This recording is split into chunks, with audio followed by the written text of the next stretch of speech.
Sejahtera Anangrong. Jadi musola ini juga menjadi salah satu pusat anak-anak untuk menimba ilmu dan mendapatkan pembinaan. Jadi di UPTD Rumus Sejahtera Anangrong itu kan ada beberapa bagian dari training development, yaitu masalah keagamaan ya.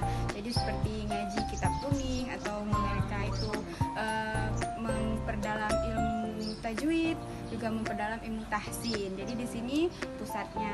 Nanti harinya itu berbeda-beda. Kita bagi jadwalnya untuk mereka kapan belajar tahsin, kapan belajar tajwid, kapan belajar kitab kuningnya.